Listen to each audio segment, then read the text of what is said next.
it is time to choose your fighter.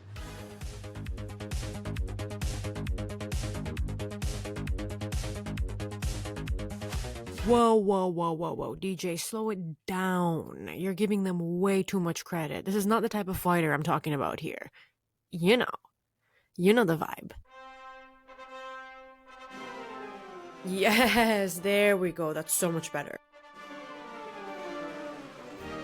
First up is the alpha male. This fighter thinks that he is better than you, and he definitely wants you to know it. He has a muscular build, only on the top though. Only his upper body is muscular. The bottom half is just straight chicken legs. And the color of his Bugatti is silver because like most Honda Civics are silver, right? Oh, and I should also mention hairline is optional with the alpha male. Next fighter is the beta male.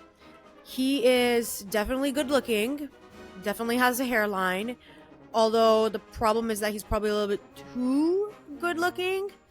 And if you look too hard, he looks like a woman because he is a girly boy. He's a girly boy. He's definitely going to want to go 50-50 with you. And he probably has a nice car, like an Audi S5 or something.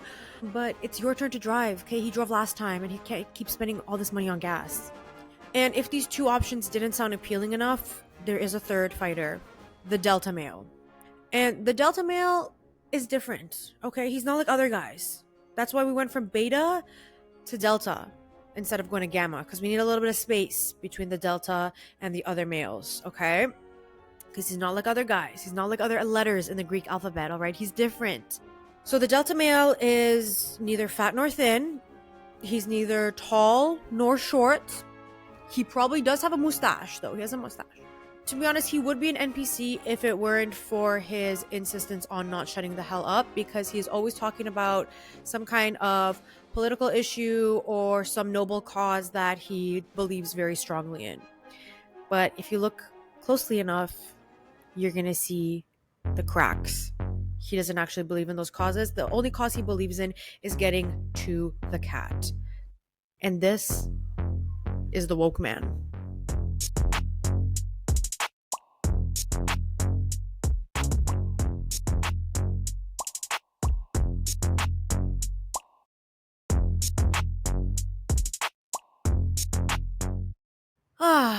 All right. I'm recording this on a Sunday afternoon, and I feel like Sunday, like, is just a day for nothing and everything.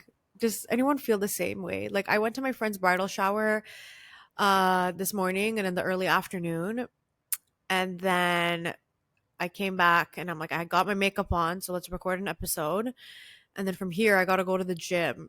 And I don't know if other people are like this, but I don't like going to the gym after an event or after doing something in the day, unless it's a work day.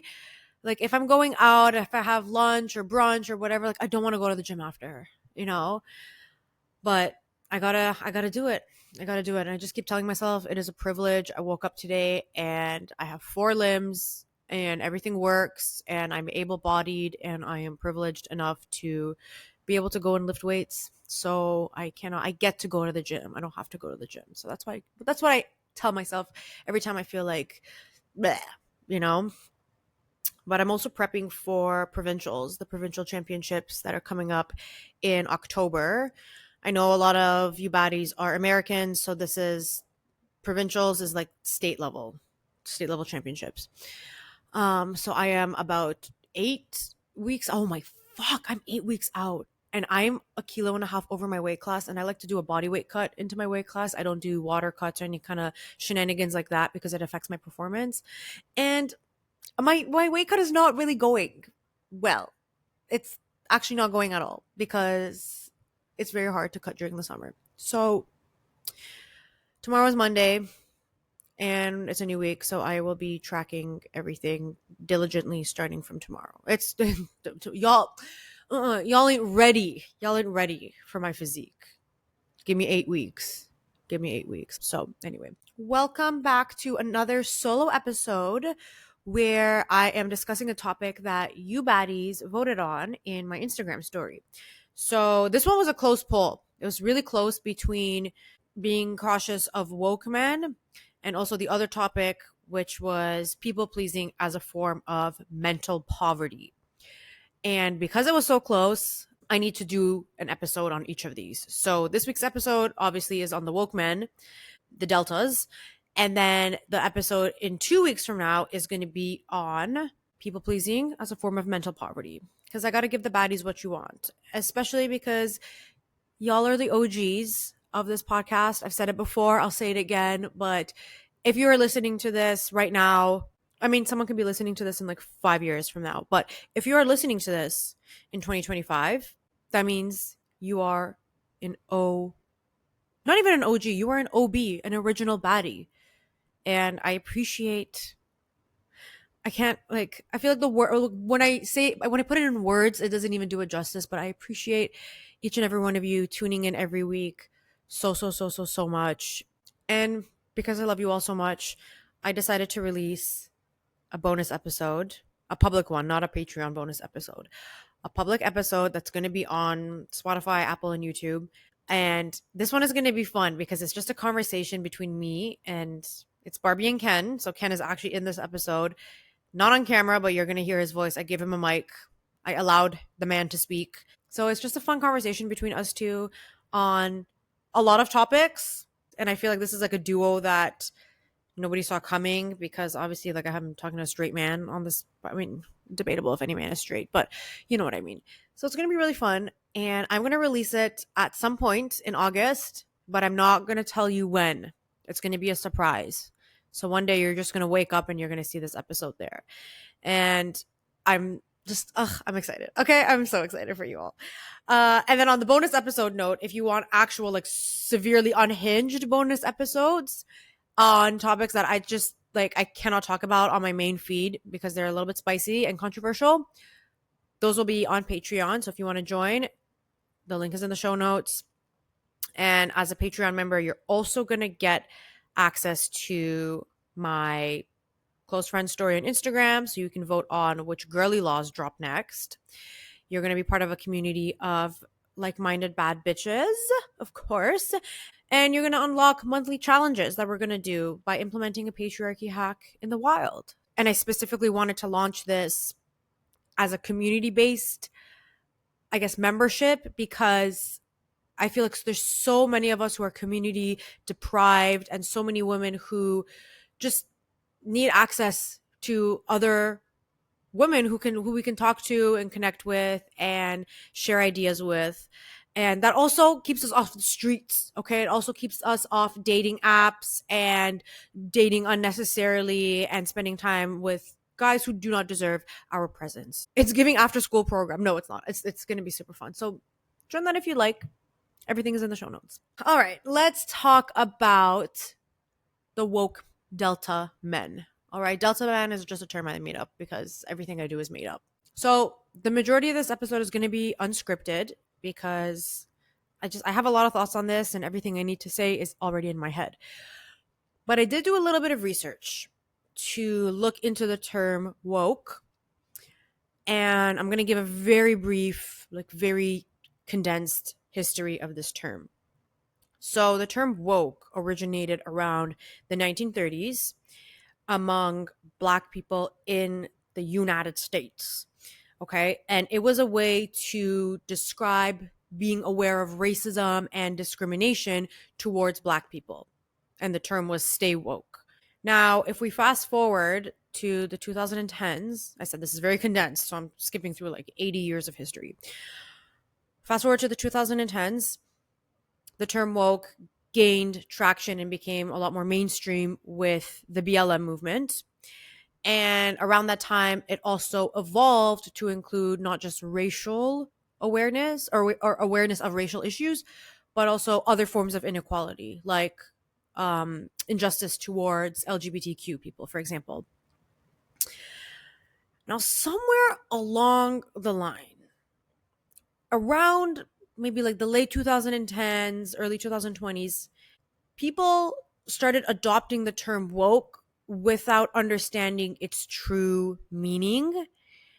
And it kind of became a label for people to describe themselves as, I'm sorry, I am recording at Ken's house and one of his cats just sneezed. I don't know if you could hear that. Um, but people started using the term woke to describe themselves if they were liberal and socially aware of, I guess, social justice issues. But the term had an undertone of pride and elitism to it. So people literally, they appropriated the term, they appropriate and left many crumbs. And then to also make it even worse, around the 2020s, the term woke started being used by politicians and right wing speakers, and can we call them activists? Can I call you Mister? I hope someone got that reference. This is this is the most chaotic history lesson ever, guys. What the hell was I saying? So around 2020s, right wing buffoons started to use this term in a sarcastic and pejorative sense. So the term woke started off as one thing and ended up being distorted and turned into something ugly, turned into I guess, a verbal weapon to be used against people. Kind of like the term feminism, which sucks. And that's the danger of having labels, right? Like, that's why my episode on rejecting labels is so important for people, because when you can name something, you can blame something. So that is a very brief history of the term woke. When I am talking about woke men, I mean men who are openly very liberal, very left wing. They speak out about social justice issues, especially to about women, like related to gender issues. And you get the sense that they're with it. They're a safe space. It's a straight man, but he's for the girls, or he understands, he gets it. Now, the thing is, most straight men are the opposite of woke. All right, they are fast asleep. They're in deep sleep. And in deep sleep, your brain is giving off delta waves. So that is delta. Oh my God. Sometimes I am just amazed at the power of my brain. I'm just women in STEM. Women in STEM. The reason so many women are fed up with straight men is because they don't get it. They don't understand. And they refuse to understand. It's like talking to a 5-year-old who knows he's wrong and he's just digging his heels into the sand and refusing to see it any other way. So when we come across a Delta man, he's like a breath of fresh air. But like I said, these type of men, the only cause they believe in, they don't care about gender issues. They don't care about none of that. The only cause they believe in is getting in your pants. Actually, I talk about not wearing pants. They're trying to get in your dress. Hey baddies, it's editing Neeki again. Yes, you just heard a cat meowing in the background. Talk is cheap. Talk is cheap, and so are most of these men. Okay, they're mentally cheap. They are energetically cheap. They're not there to actually change themselves and update their worldview and really empathize and understand what women go through. No, they have a cause, they have a goal in mind. Remember, men are very goal oriented. They have a goal in mind. If they're trying to date you, it's usually, we know what the goal is. If they are a coworker, they're working with you, they might want to get you to lower your defenses or feel safe around them so that they can take advantage of you in some way, take advantage of your labor, for example, at work. But they have a goal in mind. Whatever their goal is, they have an end goal. And this wokeness is a way for them to achieve that goal. And this is the really dangerous thing about them. They understand. They understand that women are fed up. They know that there are things wrong with the system and the society that we live in. They understand it. They understand their role in that system as a straight man. So they are very conscious of these things. But instead of doing the work, because the first step is understanding and being aware of what's going on, the second step is actually doing something about it with yourself. For them, the second step is to deny making any difference in themselves and instead pretending pretending, because talk is cheap. You can talk about how liberal you are. You can talk about how concerned you are about gender equality. You can talk about all these things and never have to change a single damn thing about yourself. And people are going to eat that up. People are going to eat that up. The world we live in now is a world of sound bites. All it takes is a soundbite for somebody to get pissed off or somebody to feel happy or appreciated or heard. So these men are literally the embodiment of a soundbite. They know exactly what to say, when to say it, and who to say it to in order to soften people up, or I should say women, in order to soften women up, get them to lower their defenses and get access to whatever it is that is going to help them meet their end goal. This is what makes them so dangerous, because an alpha male is not hiding anything. Usually, I mean, he's hiding like his body count and the amount of people he's cheating with and all that stuff. But he's not hiding the fact that he thinks that he is better than everyone. He's not hiding the fact that he's going to patronize you and treat you like a second-class citizen. He's not going to hide that. A beta male isn't going to hide that either. He's not going to hide the fact that he thinks he's a princess and he's a girly boy and he deserves the world and you're just there to split everything 50-50 with him. These men are not hiding themselves as much as a delta man is. And that's why these woke men are so much more dangerous, in my opinion, than the alphas and betas of the world.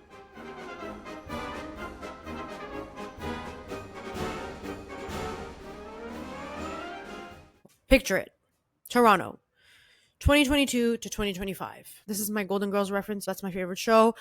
For all the baddies who understood this reference, I would die for you. At my corporate job, over the last 3 years, I worked with a guy who was as delta as they come. You would talk to this guy and you would think he's a very enlightened, educated, socially aware person. And you would also get the sense that he's not a typical straight man. Like, you wouldn't even think he's a straight man at all. He was very outspoken about making sure that women are always able to speak during meetings and that we make space for the women to contribute. But then when I would work with him, because he was my project manager on a few projects, he would talk over me in meetings. He would take my speaking points.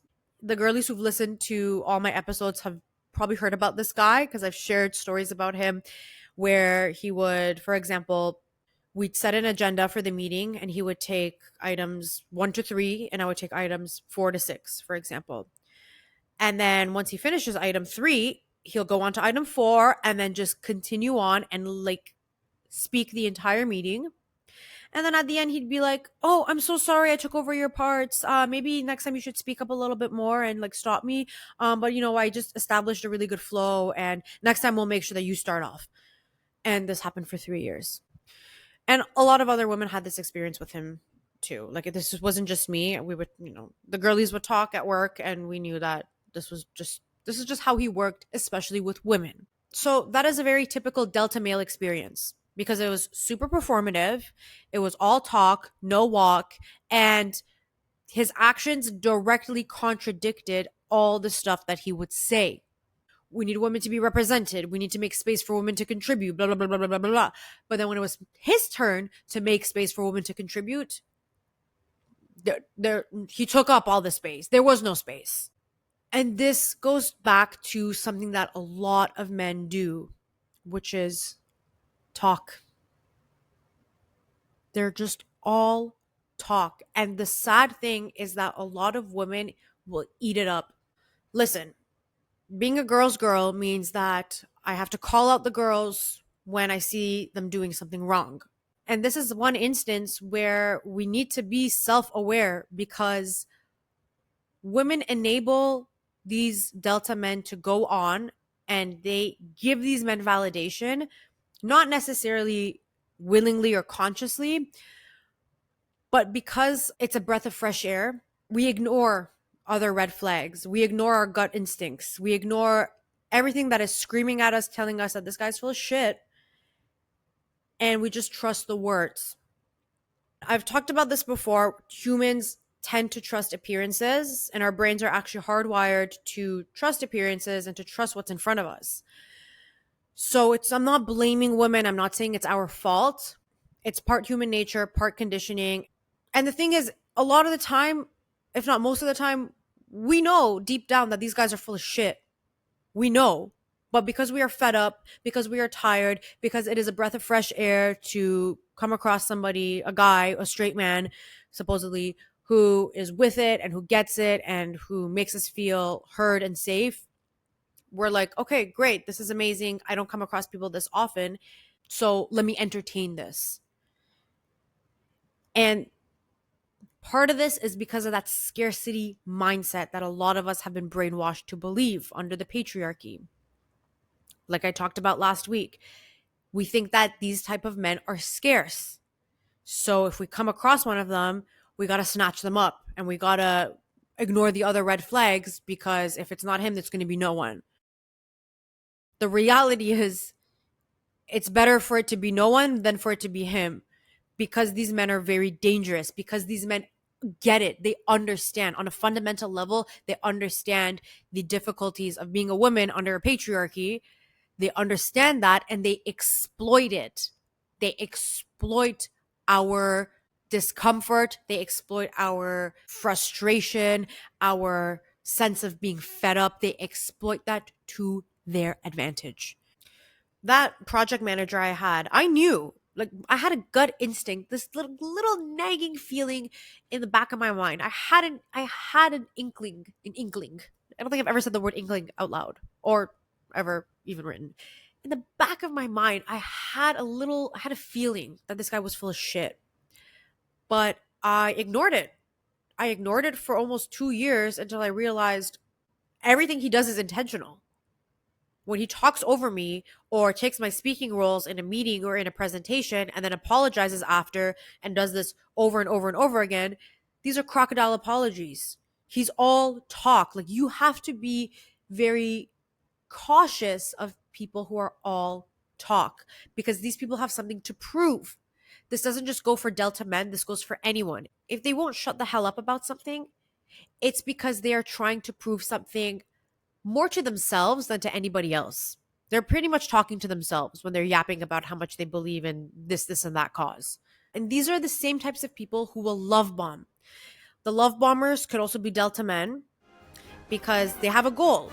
If a man is love bombing you, that means he's showing you overt affection and excessive affection and doing these things to get you to soften up and trust him so that you give him sex sooner. It's guided by a goal.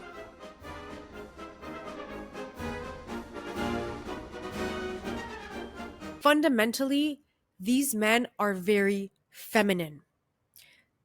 The project manager I was talking about, we got to give him a name. Let's say Dylan, because Dylan is a name. It's bisexual, right? You can use it for men and women.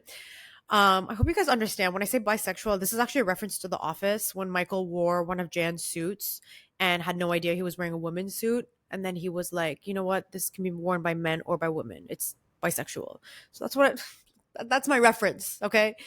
Um, but anyway, let's use a bisexual name. We'll call him Dylan. Dylan was a very feminine man. He had a lot of feminine energy. He had a lot of like toxic or wounded feminine traits, like passive aggression. He was very fake a lot of the time. He was a big gossip too. So he had these like toxic traits about him. These Delta men are very feminine, because what is an actual masculine man? He's a doer. He doesn't talk much, right? Men should be seen and not heard. Actually, most of the time they shouldn't be seen either, because they're literally walking dingleberries. What the hell was I saying? Yeah, okay, so these men are very feminine. Okay, they are not doers, because yapping about what you believe in and what you want and what you are going to do is not the same as doing. It takes up the same energy and the same mental space. It's like having a budget, for example. If you have $100 to spend in a day, I live in Toronto, so you can literally spend $100 like by just sneezing. Well, let's say you have $100 to spend in the day. You can go and gamble it and gamble away $100, or you can go and Get yourself a coffee, buy yourself a book, get yourself a new shirt, and then, the $100 is done because everything is so overpriced these days. But that money could have been allocated to literally anything, and you can choose to spend it on something that brings you enjoyment, or you can use that money to fuel a vice. You can use that money to do bad things. Maybe you go and buy a gun with it. I don't know how much guns cost.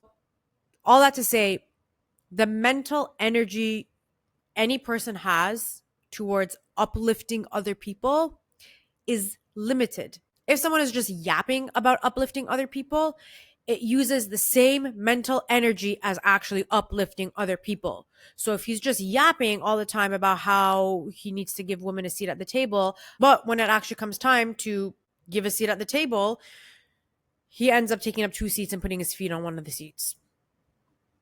It's kind of similar to, like, if you listen to like self-help stuff about the more you talk about something, the less likely you are to do it. It's the same principle here.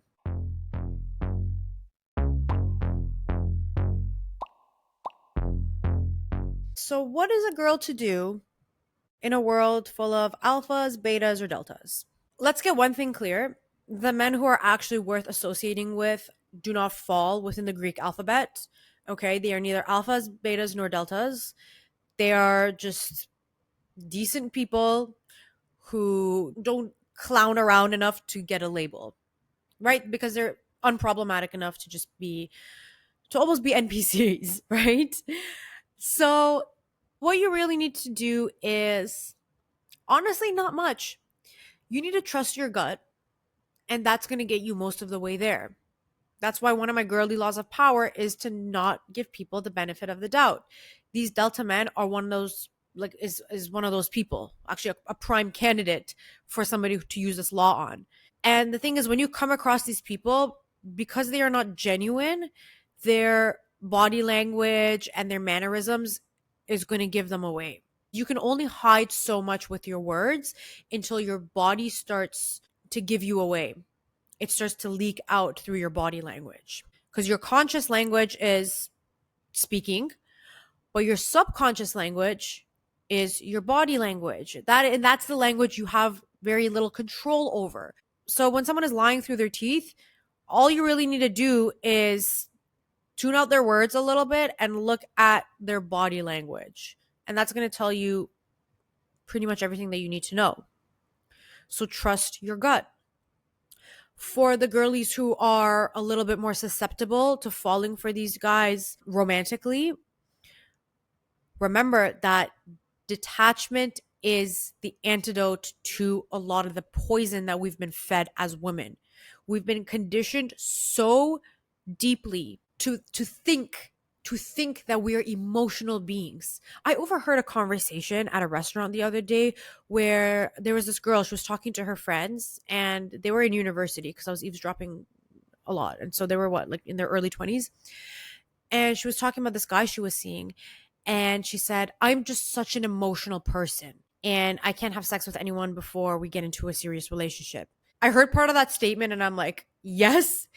And I heard part of that statement and I'm like, no. I remember when I had Dr. Laura Bevan Yates on the show, and she opened with the myth that women are more emotional than men. Like when I had my pre-show call with her, because every time I have a guest on the show, we have a call beforehand just to talk about the episode and bounce some ideas off each other. We both had the same idea of talking about the myth that women are more emotional than men. And there's no basis for that. It's all conditioning. It's nurture, not nature.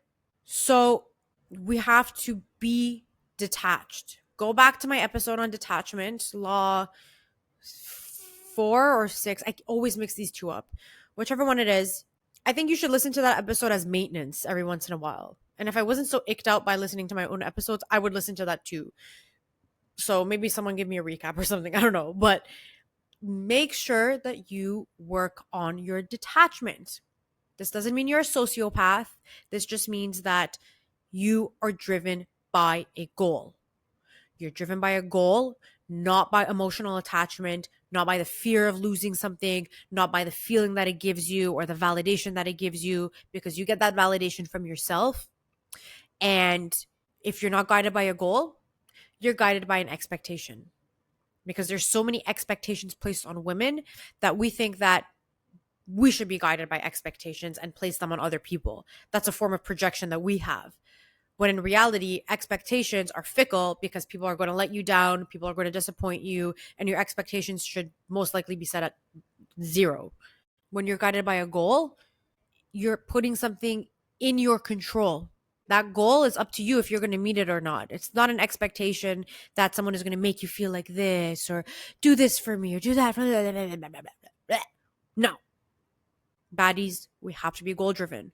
When the universe puts a Delta man in front of you, and it absolutely will, you have to be very conscious that this man is in pursuit of his own goal, and his fake wokeness is a means to that end. And these men are very dangerous.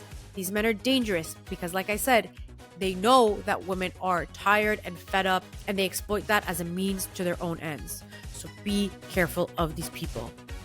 All right, baddies, I am going to end the episode here. Thank you so much for tuning in. I hope that you are having an amazing Wednesday if you're listening to this on the day it drops, or whatever day it is. I just hope you're having a great day, and that hopefully this episode made your day a little bit better.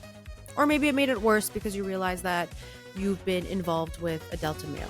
I don't know. But either way, now you know. So if you love the podcast, make sure to give it a 5-star rating, especially on Apple Podcasts. I see y'all on Apple Podcasts. I know you're there. And join the Patreon if you want to get access to some fun stuff, bonus episodes, voting power, and our community of bad bitches and monthly adventures. And if you haven't subscribed to the Baddie Brief already, which is my twice monthly newsletter, make sure to do that as well.